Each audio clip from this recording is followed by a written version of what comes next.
Let's talk a little bit about notation. The function f of x equals 12x to the 2/3 is a radical function, even though you don't see a radical. That's because it could be rewritten as 12 times the cube root of x squared. We'd like to find the absolute maximum and absolute minimum values of this function on the interval from -64 to 8. Since we're looking for minimums and maximums, we're going to be taking a derivative of this function. And because of that, we're not going to look at the radical form.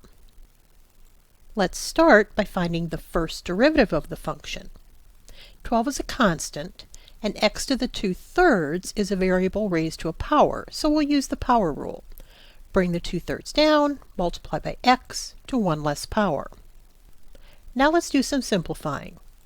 12 times 2/3 is 8, and x to the -1/3 is the same thing as 1 over x to the +1/3.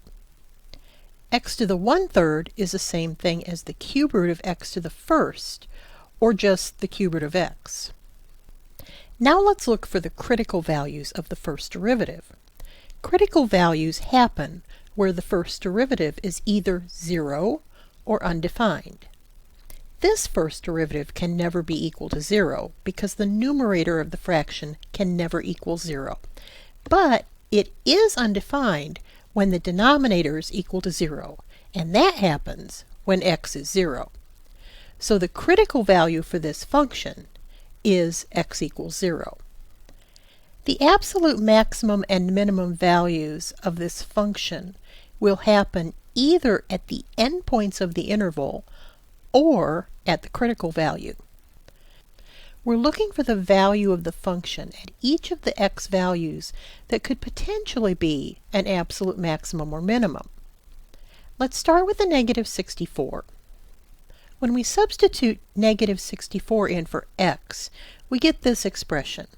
It's probably easier to simplify if we take the cube root of -64 first and then square that. The cube root of -64 is -4. -4 squared is 16, and finally 12 times 16 is 192. Now let's find the value of the function when x is 0. 0 squared is 0, the cube root of 0 is still 0, and 12 times 0 is 0. And finally, let's find the value of the function when x is 8. We could choose to square the 8 first and then take the cube root, or take the cube root of 8 first and then square that. The cube root of 8 is 2, 2 squared is 4, and 12 times 4 is 48. Now we've got all the information we need to find the absolute maximum and absolute minimum values. The absolute maximum value is the largest y-coordinate of any point on the graph.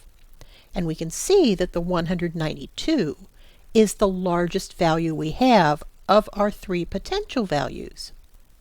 The absolute minimum is the smallest y-coordinate of any point in the interval, and that we can see is the 0. So the absolute maximum value of this function on the interval is 192. That happened when x was -64. And the absolute minimum value, the smallest y-coordinate that we have, is 0, and that happened when x was 0. Now before we leave this problem, let's look at its graph to really understand what just happened. This is a graph of the function f of x equals 12x to the 2/3. We were restricting this graph to an interval though, the interval from -64 to 8. So we were only looking at this part of the graph. And what you can see is that the endpoints of the graph, where x is -64 and where x is 8, are potential high or low points on the graph. The point 0, 0 was where the function's first derivative was undefined.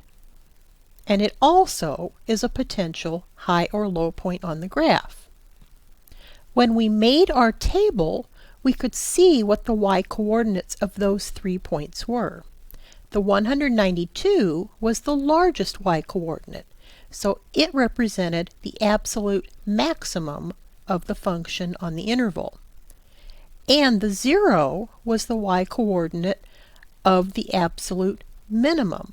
So when x was 0, y was 0. And that y equals 0 was the smallest y value of any point of this graph on the interval from -64 to 8.